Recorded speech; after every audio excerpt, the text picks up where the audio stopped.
नमस्कार साथियों, स्वागत है आपका अपना चैनल ज्योग्राफी अड्डा पे। आज हम आपको मरुस्थलीय मृदा के बारे में बताएंगे कि भारत में मरुस्थलीय मृदा किन किन क्षेत्रों में पाई जाती है। जिस क्षेत्र में मरुस्थलीय मृदा पाई जाती है उस क्षेत्र में किस पोषक तत्व की कमी होती है या किस पोषक तत्व की अधिकता होती है। जिस पोषक तत्व की कमी होती है उसको पूर्ति करने के लिए किस प्रकार के फसल का उत्पादन करते हैं। मरुस्थलीय मृदा अम्लीय होता है कि क्षारीय होता है। मरुस्थलीय मृदा में किस प्रकार के फसल का उत्पादन करते हैं या किस प्रकार के पौधों का उत्पादन करते हैं। इन सभी प्रश्नों का उत्तर आपको इस वीडियो में मिलेगा। इसके साथ साथ यह भी देखेंगे कि जिन क्षेत्रों में मरुस्थलीय मृदा है उन क्षेत्रों में जो पौधे होते हैं उसकी जो लंबाई होती है छोटी होती है और उसकी जो जड़ें होती है लंबी होती है। उस क्षेत्र में कंटीले प्रकार के पौधे मिलते हैं, क्यों मिलते हैं, इन सभी प्रश्नों का आंसर आपको दिया जाएगा। चलिए, मरुस्थलीय मृदा भारत के जो दक्षिणी पंजाब है तो पंजाब के जो दक्षिणी भाग है उन क्षेत्रों में मरुस्थलीय मृदा मिलता है। जो हरियाणा है, हरियाणा के पश्चिमी भाग में मरुस्थलीय मृदा मिलता है। जो राजस्थान है तो राजस्थान के जो अरावली श्रेणी है, अरावली श्रेणी के पश्चिम में मरुस्थलीय मृदा मिलता है। उसके बाद आप देखेंगे जो गुजरात है तो गुजरात का जो उत्तरी भाग है, कच्छ और सौराष्ट्र का क्षेत्र, उन क्षेत्रों में मरुस्थलीय मृदा मिलता है। तो हरियाणा, राजस्थान, पंजाब, गुजरात के बेल्ट में या क्षेत्र में मरुस्थलीय मृदा मिलता है भारत में। ठीक है, चलिए, मरुस्थलीय मृदा भारत में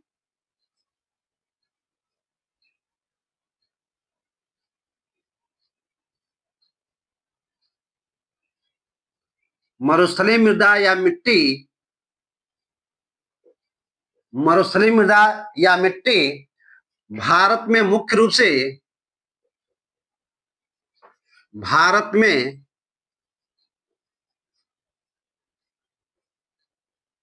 मुख्य रूप से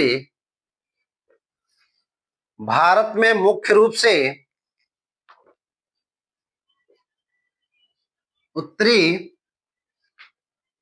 उत्तरी पश्चिमी उत्तरी पश्चिमी शुष्क उत्तरी पश्चिमी शुष्क और अर्ध शुष्क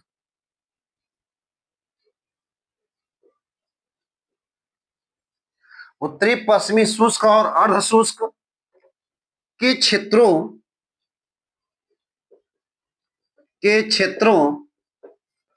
जैसे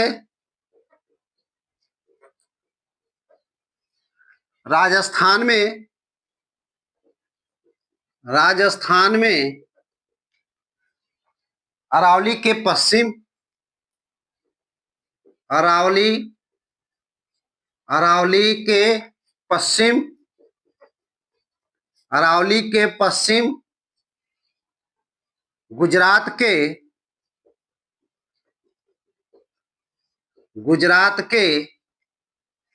उत्तरी भाग गुजरात के उत्तरी भाग विशेष रूप से कच्छ या सौराष्ट्र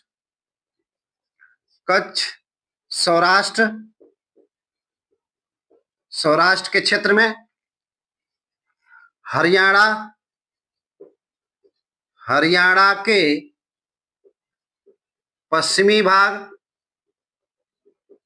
पश्चिमी में हरियाणा के पश्चिमी और हरियाणा के पश्चिमी भाग में और दक्षिणी पंजाब में दक्षिणी पंजाब में पाई जाती है।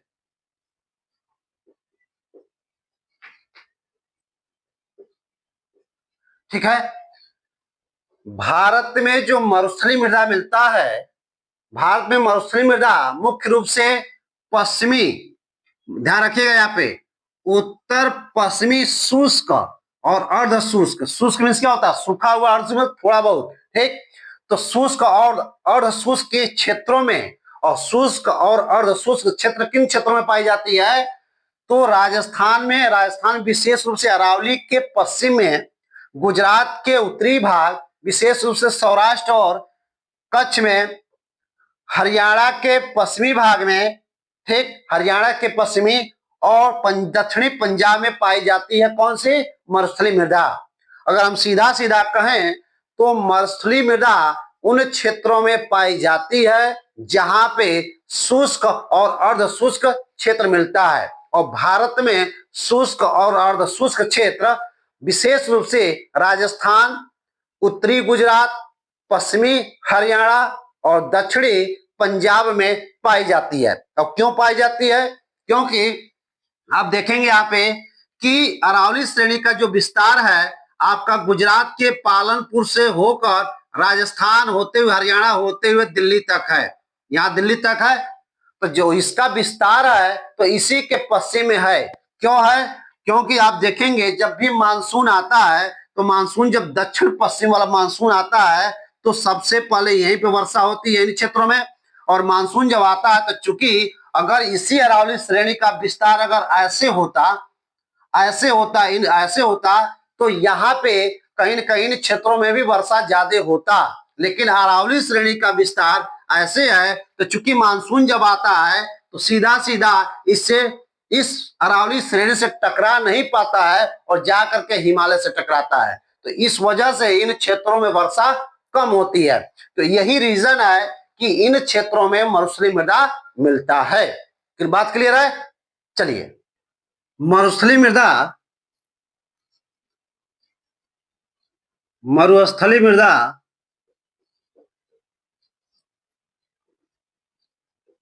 मरुस्थलीय मृदा या मिट्टी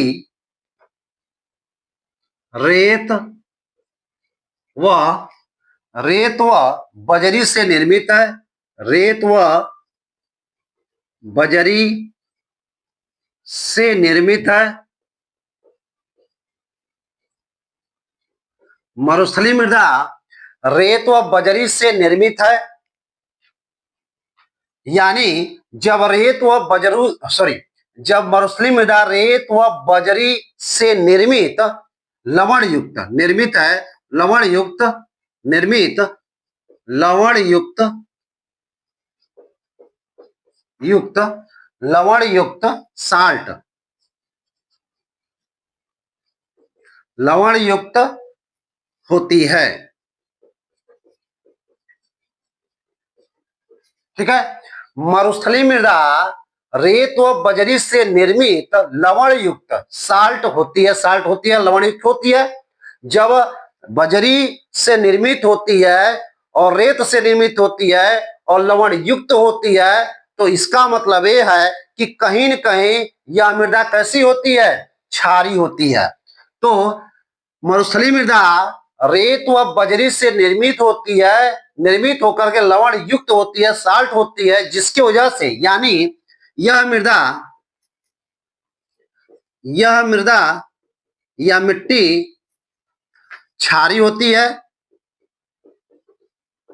यह मिट्टी क्षारीय, एल्कलाइन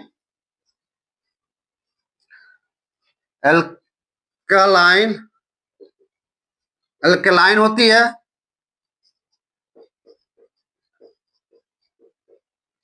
ठीक है। यहां पे ध्यान रखिएगा, मरुस्थलीय मृदा रेत व बजरी से निर्मित लवण युक्त होती है, साल्ट होती है। जब लवण युक्त होती है, साल्ट होती है तो कहीं न कहीं यह मृदा कैसी होती है, क्षारीय होती है। और जब मृदा क्षारीय होती है तो यह मृदा कैसी होती है, अनुपजाऊ होती है, उपजाऊ युक्त नहीं होती है, ठीक है।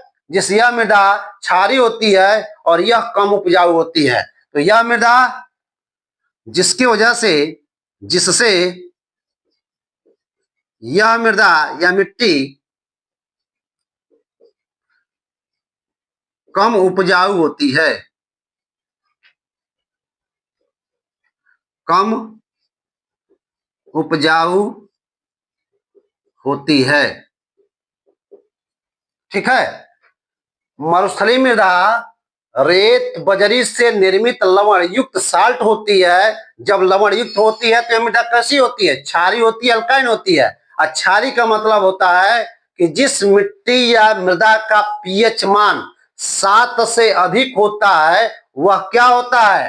क्षारीय होती है। वही जिस मिट्टी या मृदा का पीएच मान 7 से कम होता है तो वह मृदा कैसी होती है? अम्लीय होता है। ठीक। तो यहाँ पे एक चीज समझ में आ गया कि मरुस्थलीय मृदा रेत व बजरी से निर्मित लवण युक्त साल्ट होती है, जिसके वजह से वह मिट्टी कैसी होती है? क्षारीय होती है, अल्काइन होती है। और जब मिट्टी क्षारीय होती है तो वह कैसा होता है? कम उपजाऊ होता है या अनुपजाऊ होता है। ठीक है, बात क्लियर? चलिए, कम वर्षा, कम वर्षा, कम वर्षा और रेतीलेपन, कम वर्षा और रेतीलेपन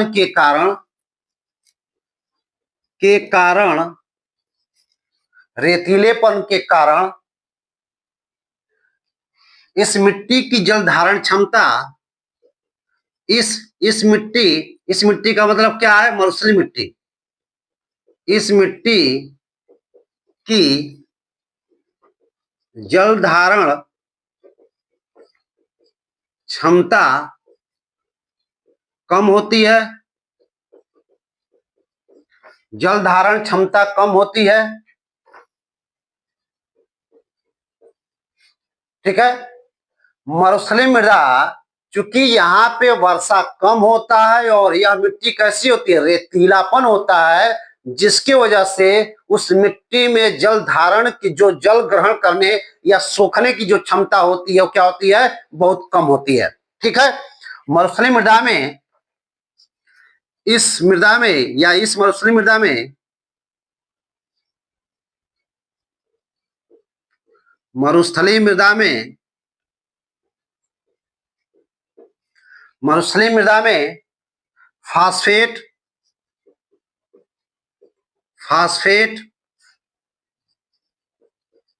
और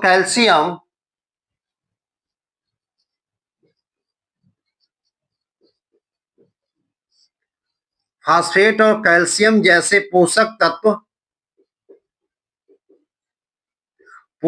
तत्वों की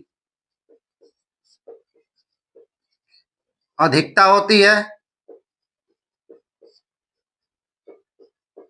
पोषक तत्वों की अधिकता होती है, जबकि नाइट्रोजन और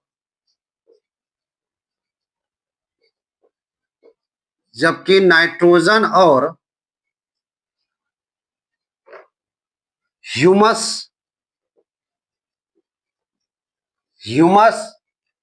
जैविक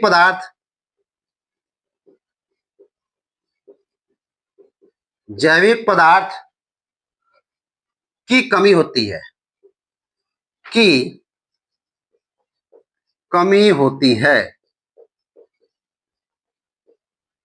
जितना बार भी हम मृदा के बारे में पढ़ाए हैं, वहां पे ह्यूमस की चर्चा हम जरूर किए हैं कि जैविक पदार्थ या ह्यूमस क्या होता है।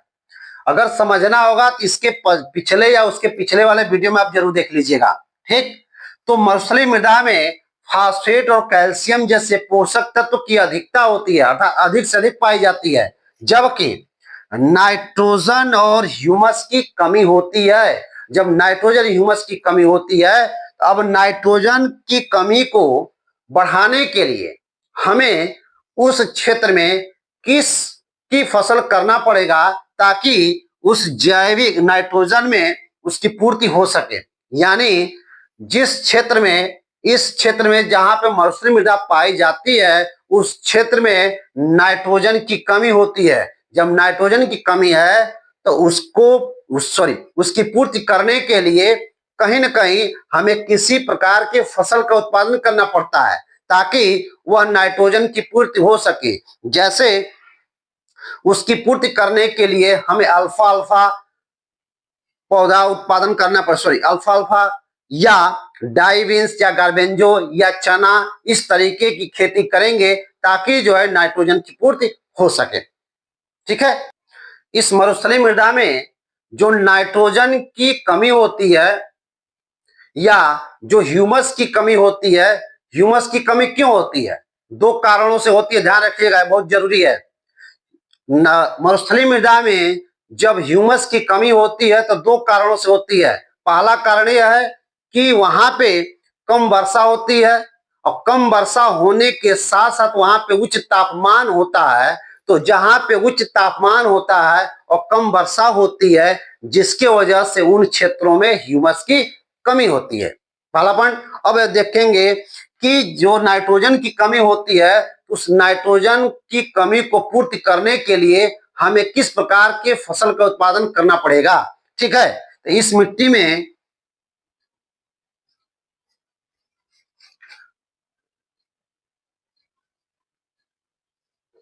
मरुस्थलीय मृदा में नाइट्रोजन की कमी होती है होती है और इस कमी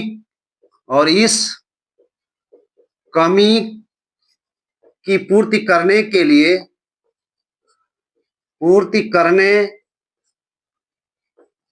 लिए इस कमी की पूर्ति करने के लिए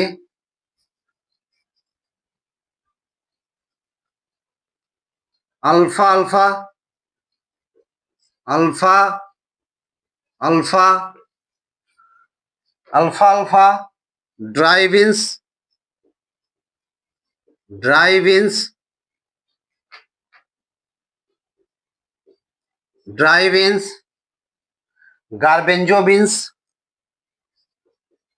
गार्बेंजो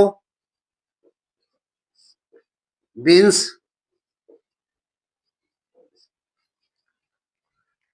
मटर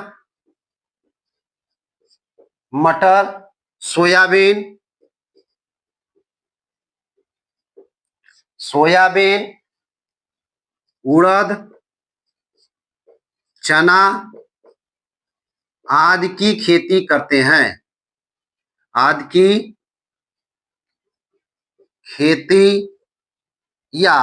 खेती करते हैं या फसल उत्पादन करते हैं। ठीक है। जिस क्षेत्र में अर्थात इस मरुस्थलीय मृदा में नाइट्रोजन की जो कमी होती है इस कमी को पूर्ति करने के लिए उस क्षेत्र में अल्फा अल्फा ड्राइवेंस गार्बेंजो का मतलब होता है कि काबुली चना। गार्बेंजो का मतलब होता है काबुली चना। ठीक। मटर सोयाबीन उड़द चना आदि की खेती करते हैं तब जाकर के उस क्षेत्र में नाइट्रोजन की कमी पूर्ति होती है। जैसे अल्फा अल्फा क्या होता है? तो अल्फा अल्फा ध्यान रखेंगे इसका नाम है ल्यूनर्स या रिजका। ध्यान रखिएगा अल्फा अल्फा का अन्य नाम है ल्यूनर्स या रिजका और मुख्य रूप से यह चारा की खेती चारा है। ठीक है। यह क्या है इसको यही समझ लीजिए। अल्फा अल्फा क्या है? अल्फा अल्फा अल्फा अल्फा क्या है? और इस अल्फा अल्फा का अन्य नाम क्या मिलता है? इसका अन्य नाम है ल्यूसर्न।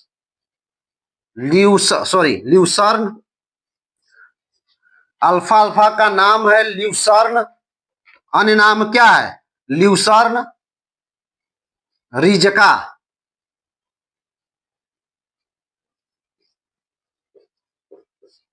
अल्फा अल्फा जिस फसल की खेती करते हैं नाइट्रोजन की पूर्ति करने के लिए उसमें अल्फा अल्फा है ड्राइविन्स है ड्राई बीन्स, गार्बेंजो बीन्स है, मटर है, सोयाबीन है, उड़द है, चना है और आदि की खेती करते हैं जिससे नाइट्रोजन की पूर्ति होती है। अब ये जानना है यहाँ पे कि अल्फा अल्फा होता क्या है। तो अल्फा अल्फा का अन्य नाम है ल्यूसर्न रिज्का और यह मुख्य रूप से चारा का फसल है। ध्यान रखिएगा,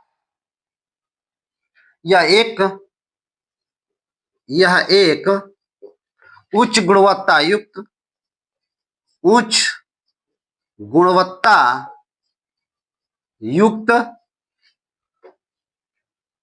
युक्त वाली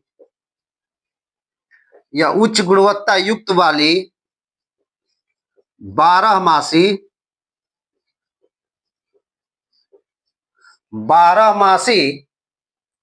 फलीदार चारा है। फलीदार चारा है।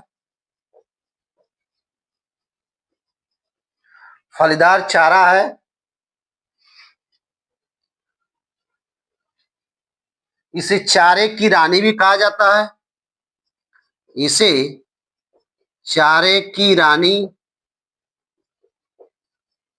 भी कहा जाता है।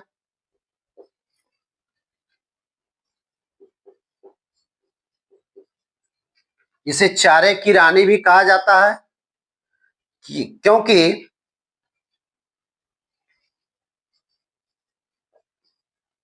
क्योंकि मवेशियों मवेशियों के लिए क्योंकि मवेशियों के लिए पौष्टिक चारा होता है। पौष्टिक चारा होता है। ठीक है। मरुस्थलीय मृदा में नाइट्रोजन की कमी होती है। उस नाइट्रोजन की कमी की पूर्ति करने के लिए अल्फा अल्फा, ड्राई बीन्स, गार्बेंजो बीन्स, मटर, सोयाबीन, उड़द, चना आदि की खेती करते हैं। अब यहाँ पे यह समझना है कि अल्फा अल्फा होता क्या है। तो अल्फा अल्फा का अन्य नाम है, जो अलग अलग नाम है, ल्यूसर नाम है, रिजका भी नाम है। ठीक। और यह एक उच्च गुणवत्ता युक्त वाला चारा है। चारा मीन्स होता है जो मवेशियों को खिलाया जाता है। तो चारा है जो 12 मासी बोया जाता है, 12 मासी उत्पादन किया जाता है। ठीक। और यह कैसा होता है, फलीदार भी होता है। ठीक। दूसरी चीज है कि जब यह 12 मासी है, फलीदार है, चारा युक्त है, चारा है, तो कहीं ना कहीं इसे चारे की रानी भी कहा जाता है। चारे की रानी इसलिए कहा जाता है क्योंकि 12 मासी होता है। 12 मासी मतलब 12 महीना होता है। ठीक। और यह बहुत उच्च गुणवत्ता युक्त वाला चारा होता है जो पशुओं के लिए, मवेशियों के लिए बहुत उपयुक्त होता है। ठीक। दूसरी चीज है, यह कैसा होता है, फलीदार भी होता है। ठीक है। तो कहीं ना कहीं ध्यान रखेंगे, नाइट्रोजन की पूर्ति करने के लिए हम क्या करते हैं, अल्फा अल्फा किस क्षेत्रों में, तो मरुस्थलीय मृदा के क्षेत्रों में जहां पे नाइट्रोजन की कमी होती है वहां पे अल्फा अल्फा, डाइविंस, गार्बेंजो। डाइविंस का मतलब है जैसे राजमा,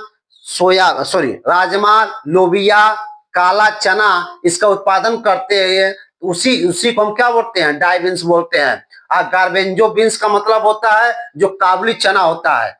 मटर, सोयाबीन, उड़द, चना की खेती करते हैं जिससे उन क्षेत्रों में, किन क्षेत्रों में, जहां पे मरुस्थलीय मृदा पाई जाती है उन क्षेत्रों में नाइट्रोजन की पूर्ति करने के लिए इसका फसल करते हैं। ठीक है। इस मृदा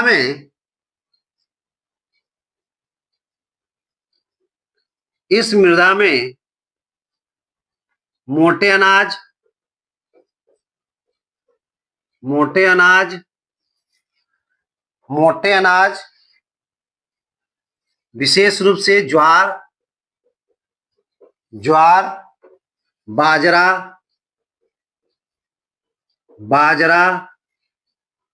मोठ, ग्वार, दालें और तिलहन की की खेती करते हैं।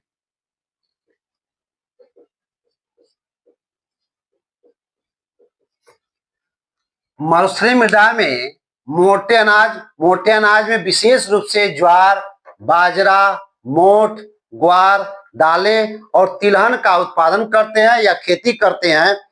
ठीक है। जबकि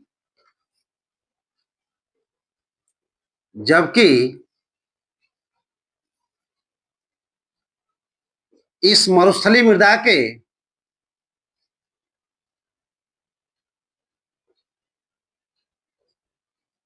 मरुस्थलीय मृदा के जबकि इस मरुस्थलीय मृदा के उन क्षेत्रों में उन क्षेत्रों में उन क्षेत्रों में जहां पर जहां पर सिंचाई जहां पर सिंचाई की सुविधा होती है जहां पे सिंचाई की सुविधा होती है जहां पे सिंचाई की सुविधा होती है वहां पर गेहूं गेहूं कपास, जौ, सब्जियां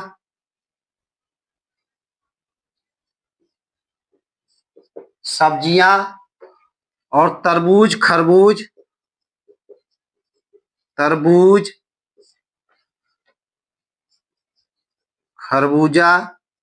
खरबूजा या तरबूज खरबूज की खेती की जाती है खेती की जाती है।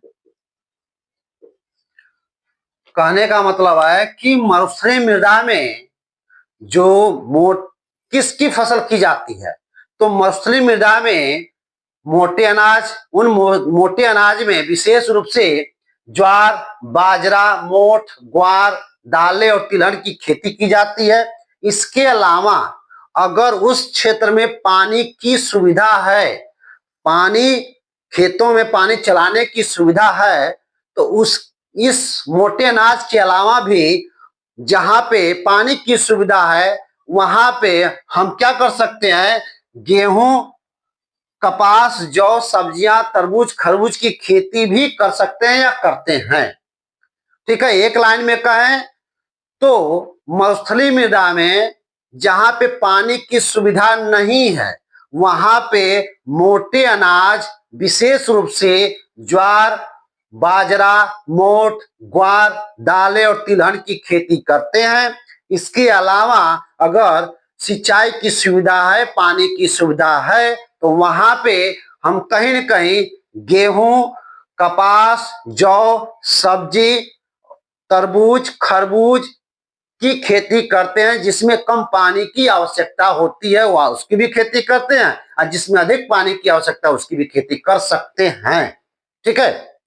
मरुस्थलीय मृदा में किस प्रकार के पौधे उगते हैं उसके बारे में हम बताएंगे। अब मरुस्थलीय मृदा में मरुस्थलीय मृदा में मृदा में मरुस्थलीय मृदा में मुख्य रूप से मुख्य रूप से से मुख्य रूप से जेरोफाइट्स जेरोफाइट्स जेरोफाइट्स मरुद्भिद मरुद मरुद्भिद मरुद्भिद जेरोफाइट्स प्रकार के या मरुद्भिद प्रकार के पौधे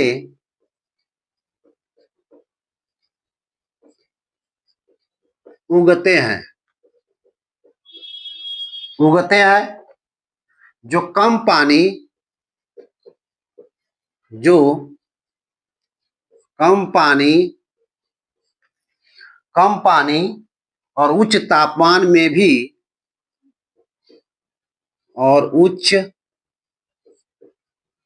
तापमान में भी उच्च तापमान में भी जीवित रह सकते हैं, जीवित रह सकते हैं, जीवित रह सकते हैं। जैसे जैसे कैक्टस कैक्टस जैसे कैक्टस, नागफनी नागफनी खेजड़ी खेजड़ी एलोवेरा एलोवेरा एलोवेरा बबूल आदि। ठीक है। मरुस्थलीय मृदा में जो पौधे उगते हैं वो किस प्रकार के होते हैं? तो जेरोफाइट्स यानी मरुद्भिद प्रकार के पौधे उगते हैं। और इस मरुद्भिद प्रकार के पौधों में जो खासियत होता है वो कहाँ उगते हैं? तो वहां पे कम पानी और उच्च तापमान में भी जीवित रह सकते हैं। जो मरुद्भिद या जेरोफाइट्स प्रकार के जो पौधे उगते हैं मरुस्थलीय क्षेत्रों में, वह कम पानी और उच्च तापमान में भी जीवित रह सकते हैं, पहला पॉइंट। दूसरा पॉइंट यह है कि कहीं न कहीं वह किस प्रकार के होते हैं? तो कौन कौन पौधे होते हैं? कैक्टस होता है, नागफनी होता है, खेजड़ी होता है, एलोवेरा होता है, बबूल होता है। या एक लाइन में कहें तो मरुस्थलीय मृदा में जिस प्रकार के पौधे उगते हैं वह जेरोफाइट्स या मरुद्भिद प्रकार के पौधे उगते हैं, क्योंकि वह कम पानी और उच्च तापमान में भी जीवित रह सकते हैं। जैसे अगर हम कहें तो कैक्टस है, नागफनी है, खेजड़ी है, एलोवेरा है, बबूल है। या यह भी कह सकते हैं कि मरुस्थलीय मृदा के क्षेत्रों में कंटीले प्रकार के वन उगते हैं या कटीले प्रकार के पौधे उगते हैं जिसकी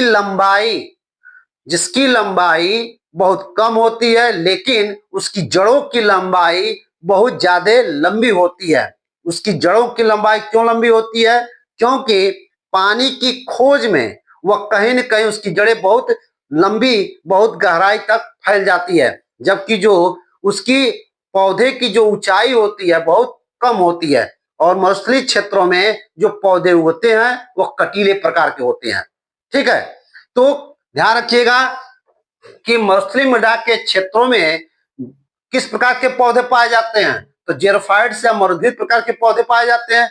क्यों पाए जाते हैं? क्योंकि यह उच्च तापमान और कम वर्षा में भी जीवित रह सकते हैं। जैसे कौन कौन से हैं? तो कैक्टस है, नागफनी, खेजड़ी है, एलोवेरा है, बबूल है। ठीक, कटीले प्रकार के पौधे उगते हैं। जो मरुस्थलीय क्षेत्रों में मरुस्थलीय क्षेत्रों में खेजड़ी जो पौधा उगता है, खेजड़ी जो पौधा उगता है, जो पौधा उगता है, इसे राजस्थान का, ध्यान रखिएगा, इसे रेगिस्तान का, किसे? खेजड़ी को रेगिस्तान का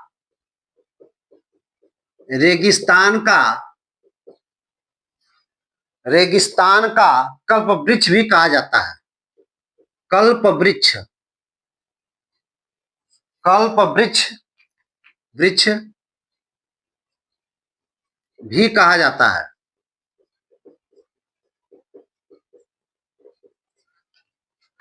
मरुस्थलीय क्षेत्रों में जो खेजड़ी जो पौधा उगता है उसे मरुस्थली या रेगिस्तान का कल्प वृक्ष कहा जाता है। खेजड़ी को, या एक लाइन में कहें, खेजड़ी को, जो मरुस्थलीय क्षेत्रों में खेजड़ी पौधा उगता है उसे रेगिस्तान का कल्प वृक्ष कहा जाता है। इसको याद रखिएगा। तो रेगिस्तान का कल्प वृक्ष किस पौधे को कहा जाता है? खेजड़ी को। खेजड़ी कहाँ उगता है? तो मरुस्थलीय क्षेत्रों में, विशेष रूप से राजस्थान के क्षेत्रों में। ठीक है। मरुस्थलीय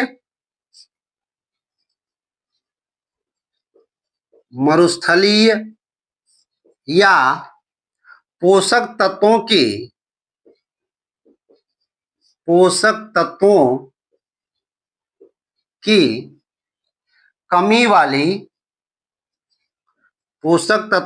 कमी वाली नाइट्रोजन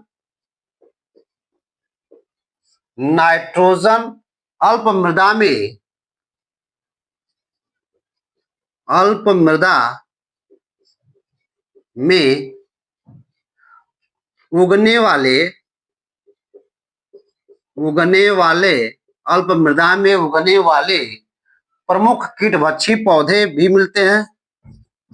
प्रमुख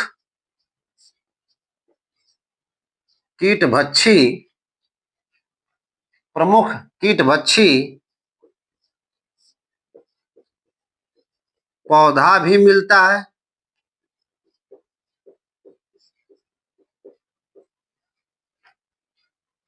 ठीक है। तो मरुस्थलीय मृदा में जो खेजड़ी प्रकार का पौधा मिलता है वह रेगिस्तान का कल्प वृक्ष होता है। यानी यह कह सकते हैं कि मरुस्थलीय क्षेत्रों में जो खेजड़ी पौधा उगता है या निकलता है वह कहीं न कहीं रेगिस्तान का कल्प वृक्ष भी कहा जाता है। उसे रेगिस्तान का कल्प वृक्ष कहा जाता है। और उसी रेगिस्तान या मरुस्थलीय क्षेत्र में जो पोषक तत्वों की कमी वाली नाइट्रोजन अल्प युक्त मृदा में जो पौधे उगते हैं जिसे हम कीटभक्षी पौधा कहते हैं, वह कीटभक्षी पौधा कौन कौन होता है, वह कीड़ों को क्यों खाते हैं, उसे कीटभक्षी पौधा क्यों कहा जाता है, इस विषय में अब जानेंगे। तो ध्यान रखिएगा, मरुस्थलीय या पोषक तत्वों की कमी वाली नाइट्रोजन अल्प मृदा में उगने वाले कीटभक्षी पौधा क्यों कीटभक्षी पौधा होता है, क्यों उसको कीटभक्षी पौधा नाम रखा गया है, कौन कौन होता है, उस विषय में अब जानने का प्रयास करेंगे। मरुस्थलीय क्षेत्र में मरुस्थलीय क्षेत्रों में जो कीटभक्षी पौधा है, कीटभक्षी पौधा है, वो कौन कौन सा है? तो पहला आपका कौन सा है? ड्रोसेरा है। ड्रोसेरा।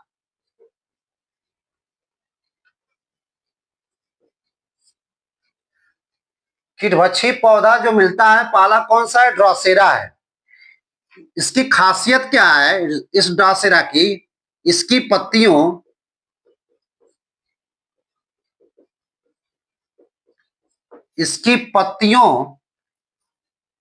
पर चिपचिपा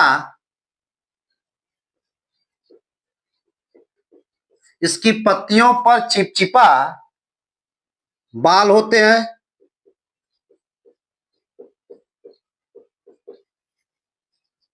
होते हैं। जो कीड़ों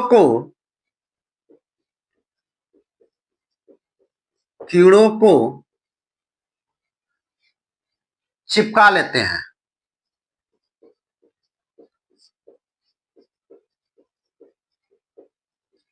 ठीक है।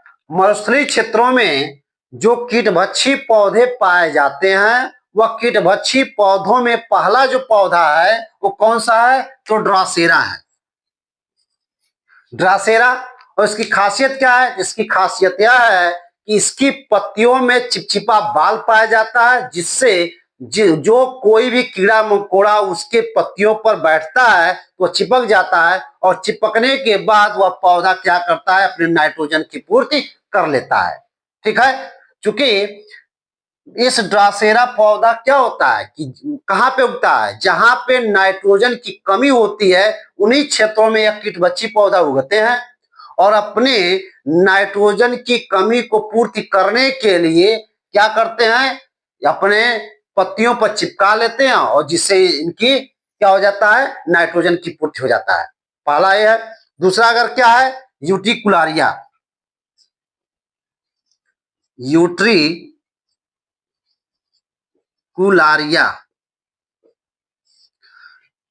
यूट्रिकुलारिया दूसरा क्या है, यूट्रिकुलारिया। दूसरे कीटभक्षी पौधे का नाम क्या है, यूट्रिकुलारिया। यह गीली मिट्टी यह गीली मिट्टी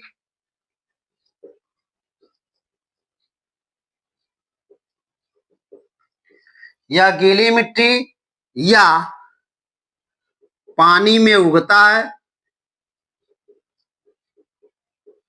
पानी में उगता है,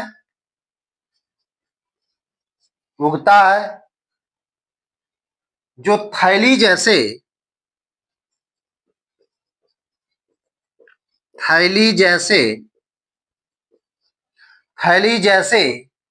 छोटे थैली जैसे छोटे कीड़ों जीवों को पकड़ता है,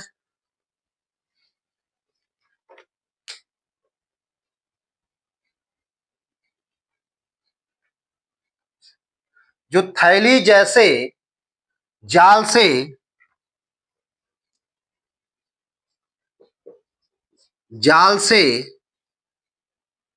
छोटे कीड़ों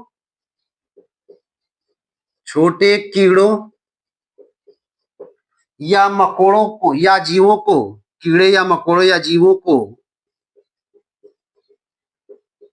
को पकड़ता है।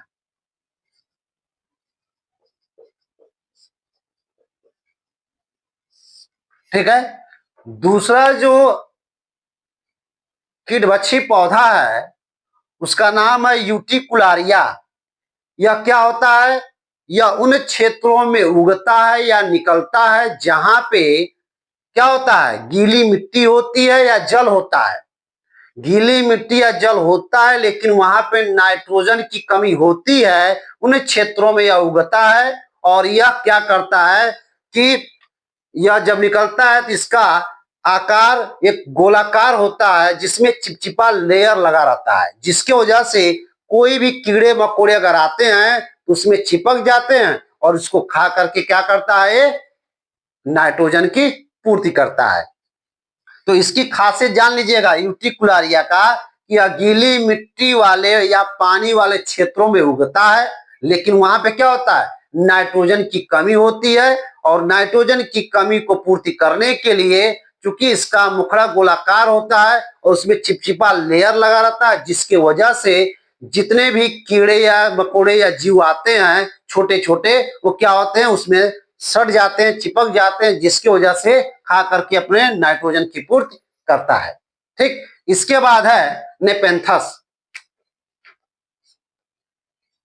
नेपेंथस नेपेंथस क्या है, ये भी कीटभक्षी पौधा है। ठीक, इसके पत्ते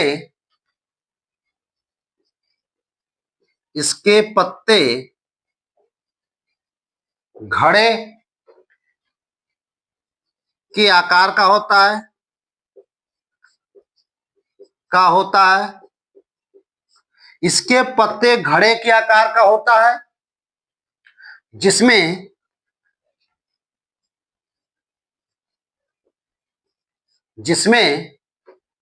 कीड़े फंस जाते हैं।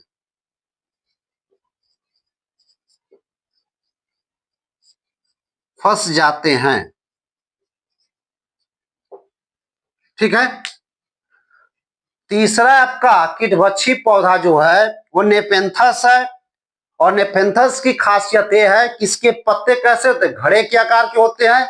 और जब घड़े के आकार होते हैं तो वहां पे जो कोई कीड़ा मकोड़ा या जीव आता है छोटे मोटे, तो वहां पे चिपक जाते हैं और जिससे खा करके क्या करता है, नाइट्रोजन की पूर्ति करता है।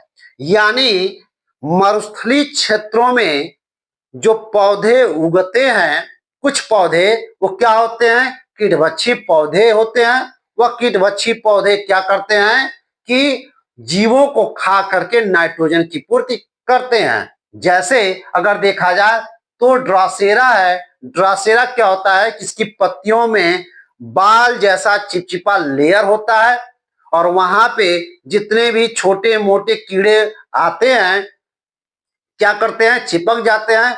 चिपकने के बाद वो धीरे धीरे धीरे धीरे अपने नाइट्रोजन की पूर्ति करता है। उसके बाद से यूटिकुलारिया है। यूटिकुलारिया में खासियत यह है कि जहां यहाँ वहां पे उगता है जहां पे पानी की अधिक मात्रा होती है या गीली मिट्टी होती है, वहां पे उगता है।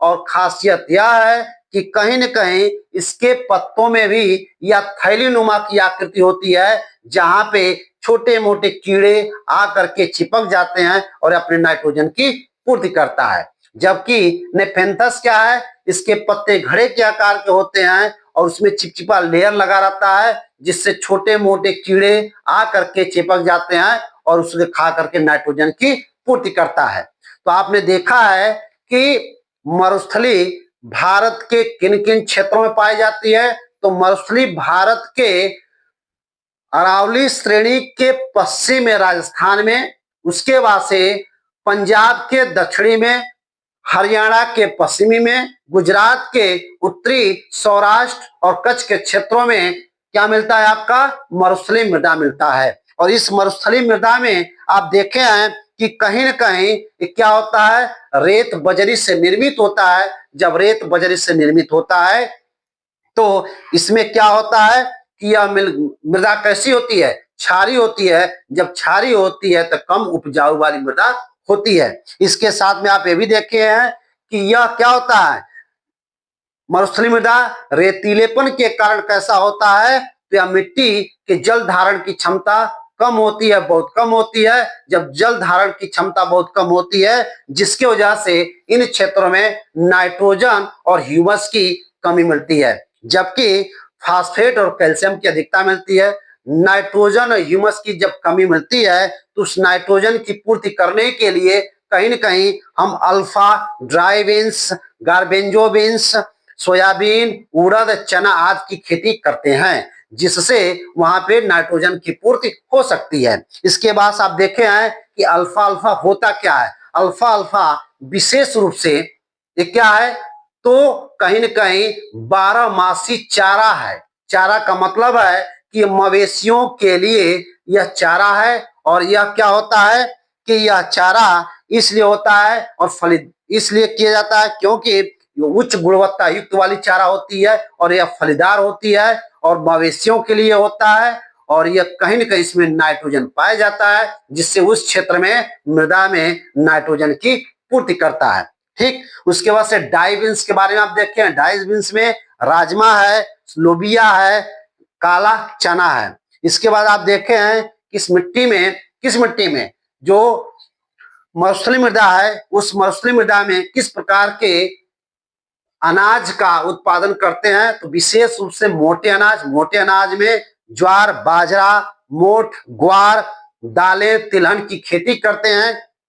जबकि जिन क्षेत्रों में पानी या सिंचाई की सुविधा होती है वहां पे गेहूं, कपास, जौ, सब्जियां, तरबूज, खरबूज की खेती भी करते हैं। इसके साथ में आप ये भी देखे हैं कि मरुस्थलीय मृदा में मुख्य रूप से किस प्रकार के पौधे उगते हैं। तो मरुस्थलीय मृदा में जीरोफाइट्स यानी मरुदभित प्रकार के पौधे उगते हैं। यानी अगर यह कह सकते हैं कि उन क्षेत्रों में जहां पे कम वर्षा होता है, कम पानी होती है और उच्च तापमान अधिक होता है, उन क्षेत्रों में मरुदभिद जेरोफाइट्स प्रकार के पौधे उगते हैं। जैसे अगर कहें वह जेरोफाइट्स प्रकार के कौन कौन पौधे होते हैं, तो कैक्टस होता है, नागफनी होता है, खेजड़ी होता है, एलोवेरा होता है और बबुल होता है। ठीक, खेजड़ी को मरुस्थली या खेजड़ी को रेगिस्तान का कल्प वृक्ष भी कहा जाता है। खेजड़ी को ध्यान रखिएगा, खेजड़ी को रेगिस्तान का कल्प वृक्ष भी कहा जाता है। उन क्षेत्रों में, किन क्षेत्रों में जहां पे मरुस्थली मृदा है, चूंकि वहां पे नाइट्रोजन की कमी होती है, वहां पे कीटभक्षी पौधे भी पाए जाते हैं। वह कीटभक्षी पौधे कौन कौन होते हैं? तो ड्रासेरा है, यूटिकुलारिया है और नेपेंथस है। ड्रासेरा का खासियत यह है कि उसके पत्ते में बाल जैसा लेयर होता है जो चिपचिपा होता है और कीटभक्षियों को क्या कर लेता है? चिपका लेता है। उसके बाद से आप देखें यूटिकुलारिया, यूटिकुलारिया का खासियत यह है कि कहीं न कहीं वह गीली मिट्टी या पानी में होता है, जिसके वजह से जहां पे नाइट्रोजन की कमी होती है उन क्षेत्रों में, जहां पे गीली मिट्टी होती है, पानी होता है, उन क्षेत्रों में उगता है। और इसमें भी क्या होता है कि जब छोटे आकार के जितने भी कीड़े मकोड़े हैं, इसमें भी चिपचिपा लेयर होता है और कीट आकर के चिपक जाते हैं और उसमें नाइट्रोजन की पूर्ति करता है। नेपेंथस की खासियत है कि कहीं न कहीं इसके पत्ते घड़े के आकार के होते हैं और जब घड़े के आकार होते हैं तो उसमें चिपचिपा लेयर होता है और चिपचिपा लेयर होता है तो कहीं न कहीं उसमें छोटे मोटे कीड़े आकर के चिपक जाते हैं और वह नाइट्रोजन की पूर्ति करता है। तो यह आपका मरुस्थली मृदा रहा। ठीक है, यहां से क्वेश्चन लगभग ठीक ठाक अच्छे खासे बनते हैं। अगर आप लोगों को यह वीडियो अच्छा लगा हो तो इसे लाइक कीजिएगा, सब्सक्राइब कीजिएगा, शेयर कीजिएगा, कमेंट जरूर कीजिएगा। कमेंट इसलिए कीजिएगा क्योंकि आपका कमेंट हमें यह बताएगा कि हम किस तरह से आपको पढ़ा रहे हैं या किस तरह की कमी है। अगर कमी होगी तो जरूर बताइएगा, या कहीं लगेगा कि और इसमें इंप्रूव करने की जरूरत है, हम जरूर इसमें सुधार करने का प्रयास करेंगे। धन्यवाद।